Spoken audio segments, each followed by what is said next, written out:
5ನೇ ತಾರೀಕು ಅಂದರೆ ಶುಕ್ರವಾರ ಸಂವಿಧಾನ ಶಿಲ್ಪಿ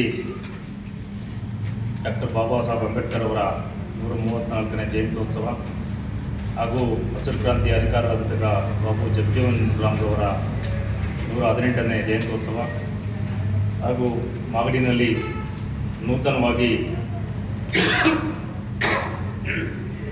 ಸುಮಾರು 6 ರಿಂದ 7 ಕೋಟಿ ವೆಚ್ಚದಲ್ಲಿ ನಿರ್ಮಾಣಗೊಳ್ಳಲಿರುವ ಅಂಬೇಡ್ಕರ್ ಭವನದ ಶಂಕುಸ್ಥಾಪನಾ ಸಮಾರಂಭಕ್ಕೆ ಈ ರಾಜ್ಯದ ಗೃಹ ಸಚಿವರು, ರಾಜ್ಯ ಕಂಡಂತಹ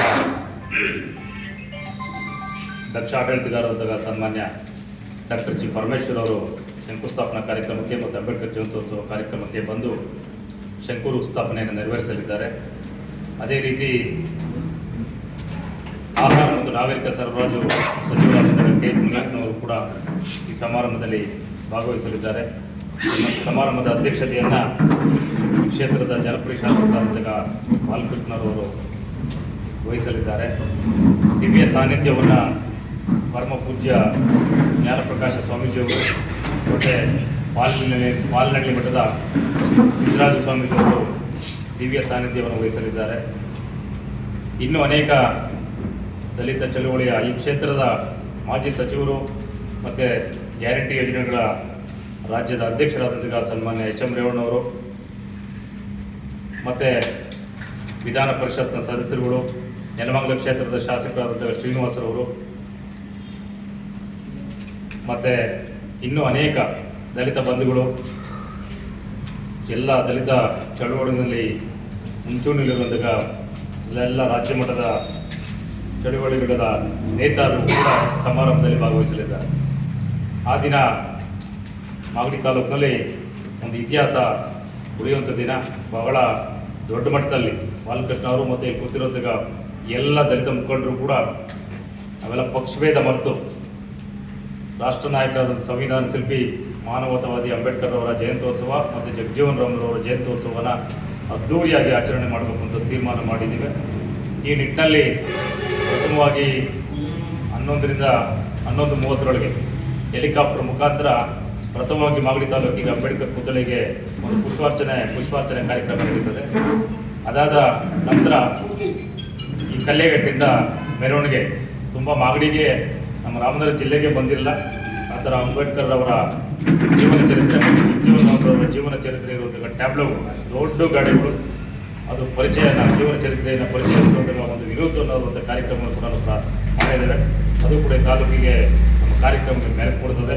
ತುಂಬ ಅದ್ದೂರಿಯಾದಂತಹ ಟ್ಯಾಬ್ಲೋಗಳು, ಅಂಬೇಡ್ಕರ್ ಜೀವನ ಚರಿತ್ರೆ ಮತ್ತು ಜಗಜೀವನ್ ರಾಮ್ರವರ ಜೀವನ ಚರಿತ್ರೆ, ಅವೆರಡೂ ವೆಹಿಕಲಲ್ಲಿ ಫುಲ್ಲು ಅವ್ರ ಇತಿಹಾಸನೇ ಇರ್ತದೆ. ಅವರು ಏನೇನು ಸಮಾರಂಭದಲ್ಲಿ ಭಾಗವಹಿಸಿದ್ರು, ಏನೇನರಲ್ಲಿ ಅವರು ಯಶಸ್ವಿ ಆದರೂ ಎಲ್ಲ ಜೀವನ ಚರಿತ್ರೆ ಅದರಲ್ಲಿ ಇರ್ತದೆ. ಅದು ಕೂಡ ನಮ್ಮ ತಂಡಗಳಲ್ಲಿ ಅದು ಮೆರವಣಿಗೆಯಲ್ಲಿ ಭಾಗವಹಿಸಿ ತಾಲೂಕಿಗೆ ಒಂದು ಅವರ ಜೀವನ ಚರಿತ್ರೆಯನ್ನು ಪ್ರಚಾರವನ್ನು ಮಾಡ್ತವೆ. ಇನ್ನೂ ಅನೇಕ ಜನಪದ ತಂಡಗಳು ಕೂಡ ಭಾಗವಹಿಸ್ತವೆ. ಅದಕ್ಕಿಂತ ಮಿಗಿಲಾಗಿ ಎಲ್ಲ ಗ್ರಾಮಗಳಿಂದ, ಸುಮಾರು ಗ್ರಾಮಗಳಿಂದ ಅವ್ರದ್ದೇ ಟ್ರ್ಯಾಕ್ಟರ್ಗಳಲ್ಲಿ ಅಂಬೇಡ್ಕರ್ ಯುವಕ ಸಂಘ ಇರ್ಬೋದು, ಜಗಜೀವನ್ ರಾಮ್ ಯುವಕ ಸಂಘ ಇರ್ಬೋದು, ಅನೇಕ ಸಂಘಗಳು ಅವರೇ ಸ್ವಯಂ ಪ್ರೇರಿತರಾಗಿ ಅಂಬೇಡ್ಕರ್ರ ಕಟೌಟ್ಗಳನ್ನ ಟ್ರ್ಯಾಕ್ಟ್ರು, ಟಾಟಾ AC ಗಾಡಿಗಳ ಮೇಲೆ ಮೆರವಣಿಗೆ ಇಟ್ಕೊಂಡು ಅವ್ರದೇ ಆದಂತಹ ತಮಟೆ ಅರೆ ವಾದ್ಯಗಳ ಮುಖಾಂತರ ಆ ಗ್ರಾಮಗಳಿಂದಲೂ ಕೂಡ ಮಾಗಡಿ ತಾಲೂಕಿಗೆ ಬಂದು ಆ ಕಾರ್ಯಕ್ರಮದಲ್ಲಿ ಮೆರವಣಿಗೆಯಲ್ಲಿ ಭಾಗವಹಿಸ್ತಾರೆ. ಅದು ಮೆರುಗನ್ನು ನೀಡುವಂಥ ಕಾರ್ಯಕ್ರಮ. ಇವೆಲ್ಲ ಕಾರ್ಯಕ್ರಮದ ಜೊತೆಗೆ ಶಂಕುಸ್ಥಾಪನೆ ಆದ ನಂತರ ನಾಯಕರುಗಳ ಭಾಷಣ ಇರ್ತದೆ. ಈ ಕಾರ್ಯಕ್ರಮದಲ್ಲಿ ಭಾಗವಹಿಸುವಂತಹ ಎಲ್ರಿಗೂ ಕೂಡ ವಾಹನದ ವ್ಯವಸ್ಥೆ ಮತ್ತು ಎಲ್ಲ ಬರುವಂಥ ಎಲ್ರಿಗೂ ಕೂಡ ಉಪಹಾರದ ವ್ಯವಸ್ಥೆನೂ ಕೂಡ ಅವ್ರು ಯಾವ ರೀತಿ ಊಟ ಮಾಡಬೇಕು ಅನ್ನೋದನ್ನ ನಾನ್ ವೆಜ್ ಮಾಡೋರು ನಾನ್ ವೆಜ್ಜು, ವೆಜ್ ಮಾಡೋರು ವೆಜ್ಜು ಕೂಡ ಎಲ್ಲ ಥರದಲ್ಲಿ ವ್ಯವಸ್ಥೆ ಕೂಡ ನಮ್ಮ ಶಾಸಕರ ನೇತೃತ್ವದಲ್ಲಿ ಎಲ್ಲ ವ್ಯವಸ್ಥೆ ಆಗಿದೆ. ಈ ಕಾರ್ಯಕ್ರಮಕ್ಕೆ ಮಾಗಡಿ ತಾಲೂಕಿನ ಎಲ್ಲ ಬಂಧುಗಳು, ನಮ್ಮ ದಲಿತರದೇ ಕಾರ್ಯಕ್ರಮ ಅಲ್ಲ. ಸಂವಿಧಾನ ಅಂದರೆ ನಮಗೆ ಸಂವಿಧಾನವನ್ನು ಕೊಟ್ಟಂತೂ ಅಂಬೇಡ್ಕರ್ ಎಲ್ಲ ವರ್ಗಕ್ಕೆ ಸಂವಿಧಾನವನ್ನು ಕೊಟ್ಟಿದ್ದಾರೆ. ಹಾಗಾಗಿ ಸಂವಿಧಾನದ ಅಧಿಕಾರದಂತಹ ಅಂಬೇಡ್ಕರ್ ಜಯಂತ್ಯೋತ್ಸವ, ಜಗಜೀವನ್ ರಾಮ್ರವರ ಜಯಂತ್ಯೋತ್ಸವವನ್ನು ಎಲ್ಲ ವರ್ಗದ ಜನ ಸ್ವಾಗತಿಸಿ ಈ ಮೆರವಣಿಗೆಯಲ್ಲಿ ಭಾಗವಹಿಸಿ, ಕಾರ್ಯಕ್ರಮದಲ್ಲಿ ಭಾಗವಹಿಸಿ ಯಶಸ್ವಿಗೊಳಿಸಬೇಕು ಅಂತೇಳಿ ಈ ತಾಲೂಕಿನ ಎಲ್ಲ ಆಡಳಿತ ಮತ್ತು ಶಾಸಕರ ಪರವಾಗಿ ನಾವು ಮನವಿಯನ್ನು ಮಾಡ್ಕೊಳ್ತಾ ಇದ್ದೀವಿ. ಸರ್ ಎಷ್ಟು ಜನ ಸೇರ್ತಾರೆ ನಿರೀಕ್ಷೆ ಇದೆ ಸರ್? ಸುಮಾರು ಒಂದು 7,000 ರಿಂದ 8,000 ಜನ ಸೇರ್ತಾರೆ. ಸಾಂಸ್ಕೃತಿಕ ಕಲಾ ತಂಡ ಎಲ್ಲ ತಂಡಗಳು ಇರ್ತಾರೆ. ಗೀತ ಗಾಯನ ಅಂಬೇಡ್ಕರ್ ಮತ್ತು ಜಗಜೀವನ್ ರಾಮ್ ಬಗ್ಗೆ ಒಳ್ಳೆ ಗೀತೆಗಳ ಕ್ರಾಂತಿ ಗೀತೆಗಳು ಆಡುವಂಥವ್ರು ಕೂಡ ರಾಜ್ಯ ಮಟ್ಟದಲ್ಲಿ ಆಡುವಂಥವ್ರು ಕೂಡ ಈ ಕಾರ್ಯಕ್ರಮದಲ್ಲಿ ಭಾಗವಹಿಸ್ತಾರೆ. ಕಾರ್ಯಕ್ರಮ ಬೈಲೂರಿನ ಮುಂದೆ ಜಾಗ ಸಾಕಾಗದಿಂದ ಆದ್ರೂ ಎಷ್ಟು ಕುತ್ಕೊಳ್ಳೋದು ವ್ಯವಸ್ಥೆ ಮಾಡಿ 2 ಕಡೆ ನಿಂತ್ಕೊಳ್ಳೋದಕ್ಕೆ ಮುಂದೆ ನಿಂತ್ಕೊಳ್ಳೋದಕ್ಕೆ ವ್ಯವಸ್ಥೆಗಳು ಮಾಡ್ತೀವಿ. ಜನ ಹೋಗಿ ಬರೋದಕ್ಕೆ ಏನಾದ್ರು ವೆಹಿಕಲ್ ವ್ಯವಸ್ಥೆ ಆಗಿದೆ. ಗೃಹ ಸಚಿವರು ಪರಮೇಶ್ವರರು, ಆಹಾರ ಸಚಿವರು ಮುನಿಯಪ್ಪನವರು, ಮತ್ತು HM ರೇವಣ್ಣವರು, ಮತ್ತು ವಿಧಾನ ಪರಿಷತ್ ಸದಸ್ಯರು ರವಿಯವರು, ನೆಲಮಂಗಲ ಕ್ಷೇತ್ರ ಶಾಸಕರು ಶ್ರೀನಿವಾಸರವರು ಬರ್ತಾರೆ. ಹೆಲಿಕಾಪ್ಟರ್ ಮುಖಾಂತರ ಪುಷ್ಪಾರ್ಚನೆ ಮಾಡ್ತಿದ್ದೀರಾ? ವಿಶೇಷತೆ ಏನು ಸರ್? ಯಾಕೆ ವಿಶೇಷವಾಗಿ ಯಾಕೆ ಮಾಡ್ತಾರೆ? ವಿಶೇಷ ಏನಿಲ್ಲ, ಅದು ಮಾಗಡಿ ತಾಲೂಕಿನ ಜನತೆಗೆ ವಿಶೇಷವಾದಂಥ, ನಾವು ಕೂಡ ಅಂಬೇಡ್ಕರ್ ಅನುಯಾಯಿಗಳು, ಜಗಜೀವನ್ ರಾಮ್ ಅನುಯಾಯಿಗಳು ಏನೇ ಮಾಡಿದ್ರು ಕೂಡ ವಿಶೇಷವಾಗಿ ಮಾಡ್ತೀವಿ ಅನ್ನೋದು ಒಂದು ಮೆಸೇಜನ್ನು ಹೋಗಲಿ ಅನ್ನೋದು ನಮ್ಮ ಆಸೆ. ವಿಭಿನ್ನವಾಗಿರಲಿ. ಕಾರ್ಯಕ್ರಮದ ಮೂಲಕ ಏನು ಮೆಸೇಜ್ ಕೊಡ್ತಾರೆ ಸರ್ ಮುಂದೆ? ಕಾರ್ಯಕ್ರಮ ಮುಖಾಂತರ ಏನಪ್ಪ ಅಂತಂದ್ರೆ ನಮ್ಮಲ್ಲಿ ಎಲ್ಲ ದಲಿತ ಅಂಬೇಡ್ಕರ್ ಅಭಿಮಾನಿಗಳಿರ್ಬೋದು, ಅಂಬೇಡ್ಕರ್ ಜಗಜೀವನ್ ರಾಮ್ ಅನುಯಾಯಿಗಳಿರ್ಬೋದು, ನಾವೆಲ್ಲರೂ ಕೂಡ ಒಗ್ಗಟ್ಟಾಗಿರ್ಬೋದು. ಒಗ್ಗಟ್ಟಾಗಿದ್ದಾಗ ಮಾತ್ರ ಏನು ಬೇಕಾದ್ರೂ ಮಾಡೋಕ್ಕೆ ಸಾಧ್ಯ. ಈಗೆಲ್ಲ ಮಾಡ್ತಿರೋದು ಒಗ್ಗಟ್ಟಾಗಿರೋದಕ್ಕೋಸ್ಕರ. ಬಾಲಕೃಷ್ಣವರು ನಮ್ಮ ಎಲ್ಲ ವರ್ಗದ ಜನರಿಗೆ ಸಹಕಾರವನ್ನು ನೀಡ್ತಾ ಇದ್ದಾರೆ. ಅವ್ರಿಗೂ ಕೂಡ ನಾವು ಈ ಸಂದರ್ಭದಲ್ಲಿ ಕೃತಜ್ಞತೆಯನ್ನು ಅರ್ಪಿಸಲಿಕ್ಕೆ ಬಯಸ್ತಾರೆ. ಅವರ ಮಾರ್ಗದರ್ಶನದಲ್ಲಿ ನಾವೆಲ್ಲ ಒಗ್ಗಟ್ಟಾಗಿದ್ದರೆ ಏನು ಬೇಕಾದರೂ ಸಾಧನೆ ಮಾಡ್ಬೋದು.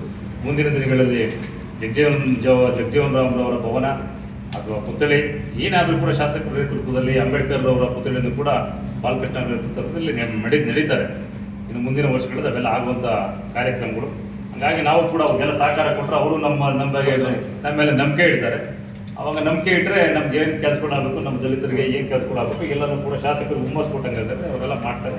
ಅದಕ್ಕಾಗಿ ನಾವು ಎಲ್ಲವನ್ನು ಕೂಡ ಬೆಂಬಲವನ್ನು ಕೊಡಬೇಕು.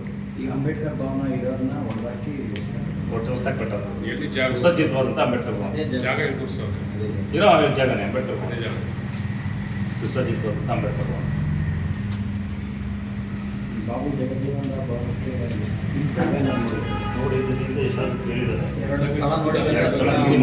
ನೇತೃತ್ವದಲ್ಲಿ ಫೈನಲ್ ಮಾಡ್ತೀವಿ ಅಂತ ತೀರ್ಮಾನ ಆಗಬೇಕು. ಮಾಧ್ಯಮ ಎಲ್ಲ ಸ್ನೇಹಿತರಿಗೂ ಕೂಡ ನಾನು ಮೊದಲನೇದಾಗಿ ಸ್ವಾಗತವನ್ನು ಕೋರ್ತಾ ಈ ಒಂದು ಪತ್ರಿಕಾಗೋಷ್ಠಿಯನ್ನು ಉದ್ದೇಶಿಸಿ ಮಾತಾಡೋದಕ್ಕೆ ಅಂತೇಳಿ ನಮ್ಮೆಲ್ಲರ ನೆಚ್ಚಿನ ನಾಯಕರಾಗಿ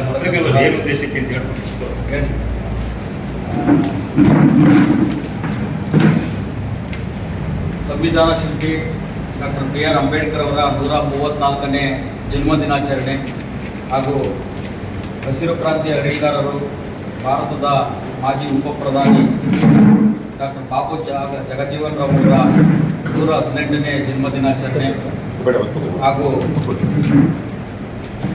ಸಂವಿಧಾನ ಶಿಲ್ಪಿ ಡಾಕ್ಟರ್ BR ಅಂಬೇಡ್ಕರ್ ಅವರ ಭವನದ ಒಂದು ಶಂಕುಸ್ಥಾಪನಾ ಸಮಾರಂಭ ಇದೇ 25ನೇ ತಾರೀಕು 4ನೇ ತಿಂಗಳು 2025ರ ಶುಕ್ರವಾರದಂದು ಮಾಗಡಿ ತಾಲೂಕಿನಲ್ಲಿ ಒಂದು ಐತಿಹಾಸಿಕ ಕಾರ್ಯಕ್ರಮವನ್ನು ಹಮ್ಮಿಕೊಳ್ಳಲಾಗಿದೆ.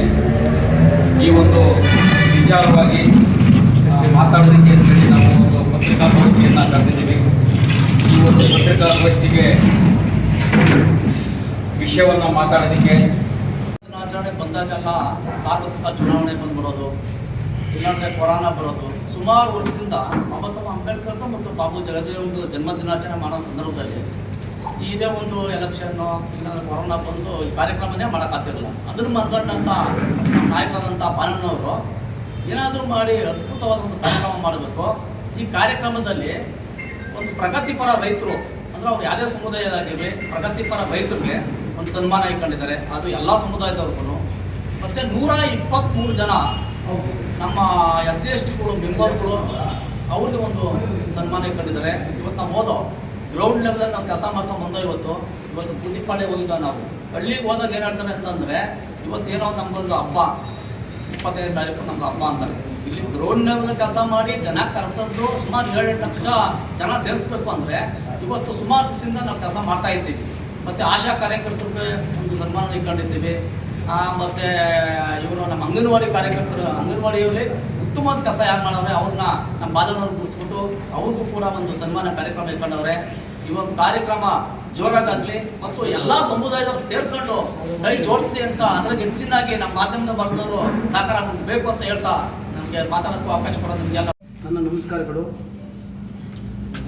ಇವತ್ತು ವಿಶ್ವಕಂಡ ಮಹಾನ್ ಚೇತನ ಮಾನವತಾವಾದಿ, ಹೆಚ್ಚು ಶಿಕ್ಷಣ ಪಡೆದು ಈ ಜೀವನವನ್ನೇ ಈ ದೇಶದ ಶೋಷಿತ ವರ್ಗಕ್ಕೆ, ಎಲ್ಲ ವರ್ಗದ ಜನಕ್ಕೆ ಒಂದು ಉತ್ತಮವಾದ ಸಂವಿಧಾನ ಕೊಟ್ಟ ಬಾಬಾ ಸಾಹೇಬ್ ಅಂಬೇಡ್ಕರ ಒಂದು 134ನೇ ಜನ್ಮ ಜಯಂತಿ ಹಾಗೂ ಹಸಿರು ಕ್ರಾಂತಿ ಹರಿಕಾರರು ಸಾಮಾಜಿಕ ನ್ಯಾಯಕ್ಕೆ ತಮ್ಮನ್ನೇ ಅರ್ಪಿಸಿಕೊಂಡಂಥ, ಸ್ವಾತಂತ್ರ್ಯ ಚಳವಳಿ ಭಾಗವಹಿಸಿದಂಥ, ಜೈಲನ್ನು ಓದಿದಂಥ, ಈ ದೇಶದ ಉಪಪ್ರಧಾನಿಗಳಾಗಿದ್ದಂಥ ಡಾಕ್ಟರ್ ಬಾಬು ಜಗಜೀವನವರ 118ನೇ ಜನ್ಮ ಜಯಂತಿಯನ್ನು ಮಾಗಡಿ ಪಟ್ಟಣದಲ್ಲಿ ಬಾಲಣ್ಣವರ ಅಧ್ಯಕ್ಷತೆಯಲ್ಲಿ ಆಚರಿಸ್ತಕ್ಕಂಥದ್ದು ಒಂದು ಐತಿಹಾಸಿಕ ದಿನ. ಈ ಕಾರ್ಯಕ್ರಮಕ್ಕೆ ನಮ್ಮೆಲ್ಲರ ಹಿರಿಯ ಚೇತನರು, ಈ ನಾಡು ಕಂಡ ಉತ್ತಮ ನಾಯಕರು, ನಮ್ಮೆಲ್ಲರ ನಾಯಕರಾದಂಥ ಜಿ ಪರಮೇಶ್ವರ ಸಾಹೇಬರು, ಗೃಹ ಸಚಿವರು ಆಗಮಿಸ್ತಾ ಇದ್ದಾರೆ. ಜೊತೆಗೆ ನಮ್ಮೆಲ್ಲರ ಹಿರಿಯರು ಸುಮಾರು 7 ಬಾರಿ ಪಾರ್ಲಿಮೆಂಟನ್ನು ಪ್ರವೇಶ ಮಾಡಿ ಈ ದೇಶದ ಜನರಿಗೆ ಉತ್ತಮ ಆಡಳಿತ ಕೊಟ್ಟಂಥ ಕೆ ಎಚ್ ಮುನಿಯಪ್ಪ ಸಾರು, ಆಹಾರ ನಾಗರಿಕ ಮತ್ತು ಸರಬರಾಜು ಸಚಿವರು ಆಗಮಿಸ್ತಾ ಇದ್ದಾರೆ. ನಮ್ಮ ನಾಡು ಕಂಡ ಹೋರಾಟಗಾರರು, ಚಿಂತನಶೀಲರಾದಂಥ ಡಾಕ್ಟರ್ ಎಚ್ ಸಿ ಮಾದೇವನವರು ಸಾಹೇಬರು ಆಗಮಿಸ್ತಿರ್ತಕ್ಕಂಥದ್ದು. ನಮ್ಮ ನಾಡು ಕಂಡ, ಈ ನಾಡು ಕಂಡ ನಮ್ಮ ಎಚ್ ಎಂ ರೇವಣ್ಣ ಸಾಹೇಬರು, ಮಾಜಿ ಸಚಿವರು ಆಗಮಿಸ್ತಾ ಇದ್ದಾರೆ. ಜೊತೆಗೆ ರವಿ ಸಾಹೇಬರು ಮತ್ತು ನೆಲಮಂಗಲ ಕ್ಷೇತ್ರದ ಜನಪ್ರಿಯ ಶಾಸಕರಂತ ಶ್ರೀನಿವಾಸ್ ಅವರು ಆಗಮಿಸ್ತಾ ಇದ್ದಾರೆ. ಇವೆಲ್ಲ ನೋಡಿದ್ರೆ ಇತಿಹಾಸವನ್ನು ಮರೆತವು, ಇತಿಹಾಸವನ್ನು ಓದಿದವನು ಇತಿಹಾಸ ಸೃಷ್ಟಿಸಲಾರಂತ ಅಂಬೇಡ್ಕರ್ ಹೇಳಿದ್ದಾರೆ. ನಾವೆಲ್ಲರೂ ಕೂಡ ನಾಗರಿಕರಾಗಬೇಕಾದ್ರೆ, ವಿದ್ಯಾವಂತರಾಗಬೇಕಾದ್ರೆ ಬಾಬಾ ಸಾಹೇಬರು ಕೊಟ್ಟಂಥ ಒಂದು ಜ್ಞಾನದ ಚಳುವಳಿಯ ಮೂಲಕ ನಾವೆಲ್ಲ ಪ್ರೇರಿತರಾಗಿದ್ದೀವಿ. ನಾವೆಲ್ಲ ಯಾವುದೇ ಪರಿಶಿಷ್ಟ ಜಾತಿ ಇರ್ಬೋದು, ವರ್ಗ ಇರ್ಬೋದು, ಸಮಾನತೆಗಾಗಿ ಶೋಷಿತರನ್ನು ನೀವು ಚೆನ್ನಾಗಿ ಒಂದು ನೀವು ವಿದ್ಯಾವಂತರಾದರೆ ಮಾತ್ರ ಬದಲಾವಣೆ ಆಗ್ತದೆ ಅಂತ ಹೇಳ್ತಕ್ಕಂಥ ವಿಚಾರವನ್ನು ನಾವೆಲ್ಲರೂ ಕೂಡ ಮಂದಟ್ಟು ಮಾಡ್ಕೊತಾ ಇದ್ದೀವಿ. ಯಾಕೆ ಶಿಕ್ಷಣ ಇಲ್ಲದೆ ಇದ್ದಾಗ ಅಚಿತ ಪದ್ಧತಿ ಇತ್ತು, ಶೋಷಣೆ ಇತ್ತು, ಈ ದೇಶ ತುಂಬ ಅಸ್ಪೃಶ್ಯತೆಯೇ ಇತ್ತು, ಮುಟ್ಸಂಗಿರಲಿಲ್ಲ, ಒಬ್ಬರೊಬ್ಬರನ್ನು ಮಾತಾಡೋಂಗಿರಲಿಲ್ಲ, ಅನೇಕ ರೀತಿಯ ಶೋಷಣೆಗಳು ನಡೆದಾಗ ಇಡೀ ಜೀವನವನ್ನೇ ಓದಿಗಾಗಿ ಒಂದು ಪ್ರಿನ್ಸ್ಟನ್ ಶಾಲೆಯಲ್ಲಿ ಪ್ರಾಥಮಿಕ ಶಾಲೆ BA ವರೆಗೂ ಓದಿ ಒಂದು ಹೊರದೇಶಕ್ಕೆ ಲಂಡನ್ಗೆ ಹೋಗಿ ಬರೋಡದ ಮಹಾರಾಜರು ಅನೇಕ ರಾಜರ ಒಂದು ಸಹಾಯದಿಂದ ಹೊರದೇಶಕ್ಕೆ ಹೋಗಿ ವಿದ್ಯೆ ಪಡ್ಕೊಂಡು ಒಂದು ಈ ದೇಶಕ್ಕೆ ಒಂದು ಉತ್ತಮವಾದಂಥ ಜ್ಞಾನವಂತರನ್ನ ಕೊಟ್ಟಂಥ ಒಂದು ಕೊಡುಗೆ ಅಂಬೇಡ್ಕರ್. ಅಲ್ಲಿ ಒಂದು ರೂಪಾಯಿ ಮತ್ತು ಅದರ ಮೌಲ್ಯವನ್ನು, ಭಾರತದ ರೂಪಾಯಿ ಮತ್ತು ಅದರ ಮೌಲ್ಯವನ್ನು ಒಂದು ಪ್ರಬಂಧವನ್ನು ಬರೆದಾಗ ಡಾಕ್ಟರೇಟ್ ಅಲ್ಲಿ ಸಿಗ್ತದೆ. ಅದು ನೋಡಿದಾಗ ನಾವು ಅಂಬೇಡ್ಕರ್ ಹೊರದೇಶದಲ್ಲಿ ಓದಿದ್ವಿ, ಎಷ್ಟು ಕಷ್ಟಪಟ್ಟಿದ್ದಾರೆ, ಇಡೀ ಜೀವನವನ್ನು ಬದಿಗಿಟ್ಟು ತನ್ನ ಹೆಂಡತಿ ಮಕ್ಕಳನ್ನು ಮರೆತು ಅವರು ಗ್ರಂಥಾಲಯದಲ್ಲಿ ಓದ್ತಾ ಇರಬೇಕಾದಾಗ ಅವ್ರ ಮಗ ತಿರೋದಾಗ ಒಂದು ಮೆಸೇಜ್ ಬರ್ತದೆ, ನಿಮ್ಮ ಮಗ ತಿರೋಗಿದ್ದಾರೆ, ದಯಮಾಡಿ ಅದಕ್ಕೆ ಹೋಗಿ ಹೊರಗಡೆ ಅವನಿಗೆ ಹೋಗಿ. ಒಬ್ಬ ಮಗ ಸತ್ತಿದ್ದಾನೆ ಹೊರತು ಇಡೀ ನಾಡಿನ ದೇಶದ ನನ್ನ ಶೋಷಿತ ಮಕ್ಕಳು ವಿದ್ಯಾವಂತರು ಅಗ್ದಳಿದ್ದಾಗ ದೇಶ ನರಗೋಗ್ತದೆ ಅಂತ ಹೇಳಿ ಪ್ರಬಂಧ ಅಲ್ಲಿ ಒಂದು ಏನು ಗ್ರಂಥಾಲಯದಲ್ಲಿ ಕೂತ್ಕೊತಾರೆ. ಸುಮಾರು ಭಾರತದಲ್ಲಿ ಬಾಂಬೆನಲ್ಲಿ 3 ಮನೆಯನ್ನು ಕಟ್ಟಿಸಿರ್ತಾರೆ. ರಾಜಗೃಹ ಅಂತ ಒಂದು ಮನೆಗಿದೆ. ಅವರು ತಮ್ಮ ಖರ್ಚು ವೆಚ್ಚಗೆ ಅಂಬೇಡ್ಕರ್ ಜಯಂತಿ ಅನ್ನೋದು ಒಂಥರ ರವಿ ಮುಳುಗದ ಸಾಮ್ರಾಜ್ಯ ಇದ್ದಂಗೆ. ಅವರ ವಿಚಾರಗಳು ನಿತ್ಯ ಪ್ರಪಂಚದಾದ್ಯಂತ ಅವರು ಜಯಂತಿ ಆಚರಣೆ ಮಾಡ್ತಾರೆ. ಪ್ರಪಂಚದಾದ್ಯಂತ ಅವರ ಸ್ಟ್ಯಾಚ್ಯುಗಳಿವೆ. ಪ್ರಪಂಚದಾದ್ಯಂತ ಅವರ ಚಿಂತನೆಗಳನ್ನ ಅಳವಡಿಸ್ಕೊಳ್ತಕ್ಕಂಥ ಲಕ್ಷಾಂತರ ಕೋಟ್ಯಾಂತರ ಮಂದಿ ಅವರ ಅನುಯಾಯಿಗಳಿದ್ದಾರೆ. ಆ ದೃಷ್ಟಿಯಲ್ಲಿ ಅಂಬೇಡ್ಕರ್ ಜಯಂತಿಯ ಉದ್ದೇಶ ಏನು ಅಂದರೆ, ಅಂಬೇಡ್ಕರ್ ಕೊಟ್ಟಂಥ ಸಂದೇಹಗಳು ಮತ್ತು ಅವ್ರು ಕೊಟ್ಟಂಥ ಮಾರ್ಗಗಳು ಮತ್ತು ಅವರು ಹಾಕಿಕೊಟ್ಟಂಥ ಕಾನೂನಿನ ಚೌಕಟ್ಟಿನೊಳಗೆ ನಮ್ಮ ಭಾರತ ದೇಶ ಬಹುತ್ವದಲ್ಲಿ ಏಕತೆಯನ್ನು ಸಾಧಿಸಿ ಹೋಗ್ತಾ ಇದೆ. ಅವರ ಸಂದೇಶ ಜೀವಂತವಾಗಿರಲಿ, ಅವರ ಸಂದೇಶ ಎಲ್ಲ ತಲೆಮಾರಿನ ಜನಾಂಗಕ್ಕೆ ಎರವಲನ್ನು ಪಡೆಯಲಿ ಅನ್ನೋ ಉದ್ದೇಶ ಇಂಥ ಜಯಂತಿ ಕಾರ್ಯಕ್ರಮವನ್ನು ಹಮ್ಮಿಕೊಂಡಿದ್ದೀವಿ. ಈ ಕಾರ್ಯಕ್ರಮಕ್ಕೆ ಈ ಕ್ಷೇತ್ರದ ಶಾಸಕರಾದ ಬಾಲಕೃಷ್ಣ ಅವರು ಹೆಚ್ಚು ಮುತುವರ್ಜಿಯನ್ನು ವಹಿಸಿದ್ದಾರೆ. ಅದರ ಜೊತೆಗೆ ವಿಶೇಷವಾಗಿ ನಮ್ಮ ಮುಖಂಡರಾದಂಥ, ನಮ್ಮ ಹಿರಿಯ ಮುಖಂಡರಾದಂಥ ಜಯರಾಮಣ್ಣವರು ಹೆಚ್ಚು ಕಾಳಜಿಯನ್ನು ವಹಿಸಿದ್ದಾರೆ. ಇಲ್ಲಿ ಇರತಕ್ಕಂಥ ಎಲ್ಲ ಮುಖಂಡರುಗಳು ಹಳ್ಳಿಗೆ ಹೋಗಿ ಭೀಮನ ಆ ತತ್ವ ಆದರ್ಶಗಳನ್ನು ಪ್ರಚಾರ ಮಾಡೋದ್ರ ಜೊತೆಗೆ ಈ ಕಾರ್ಯಕ್ರಮಕ್ಕೆ ಅವರನ್ನು ಆಹ್ವಾನಿಸಿದ್ದೀವಿ.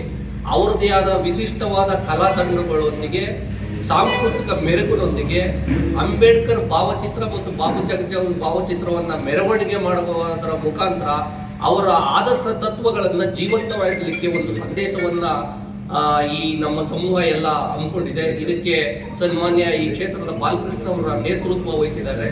ನಮ್ಮ ಗಣ್ಯಾತಿಗಣ್ಯ ನಾಯಕರಾದಂಥ ಡಾಕ್ಟರ್ ಜಿ ಪಾರ್ಮೇಶ್ವರವರು ಮತ್ತು ಆಹಾರ ನಾಗರಿಕ ಸಚಿವರಾದಂಥ ಮುನಿಯಪ್ಪನವರು ಎಲ್ಲರೂ ಆಗಮಿಸಿದ್ದಾರೆ.